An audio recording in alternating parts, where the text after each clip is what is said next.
ইনকিলাব মঞ্চের মুখপাত্র ঢাকা ৮ আসনে সম্ভাব্য স্বতন্ত্র প্রার্থী শরীফ ওসমান হাদী গুলিবিদ্ধ হওয়ার পর রাজধানী জুড়ে নিরাপত্তা জোরদার করেছে সরকার। রাজধানীর বিভিন্ন স্থানে অতিরিক্ত পুলিশ ও সেনা সদস্য মোতায়েন করা হয়েছে। প্রার্থীদের নিরাপত্তা নিশ্চিত করতে ব্যবস্থা নেওয়া হচ্ছে বলে জানিয়েছে পুলিশ। তাহফিমুল ইসলামের রিপোর্টে বিস্তারিত।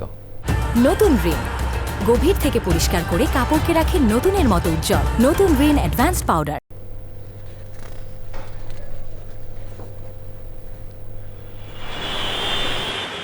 রাজধানীর বিভিন্ন স্থানে টহল দিচ্ছে সেনাবাহিনী, বিজিবি, পুলিশ এবং র্যাব সদস্যরাও মাঠে রয়েছে।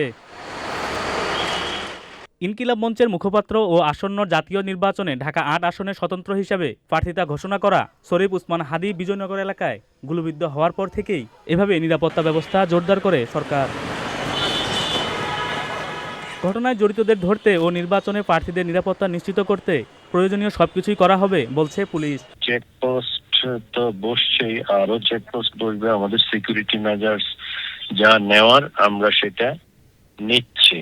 প্রার্থী যারা বা যারা, এদের তো এখনো প্রচারণা শুরু হয়নি, বাট ইভেন দেন কারো স্পেসিফিক থ্রেট থাকলে সেটা আমাদেরকে জানাইলে আমরা হয়তো ব্যবস্থা নেব তাদের জন্য। ঢাকা মেডিকেল কলেজ হাসপাতাল এলাকা, বিজয়নগর, কাকরাইল, মতিঝিল, পল্টন ও শাহবাগ সহ রাজধানীর গুরুত্বপূর্ণ পয়েন্টে চেকপোস্ট বসিয়ে তল্লাশি করছে police. Tafhimul Islam, channel I, Dhaka.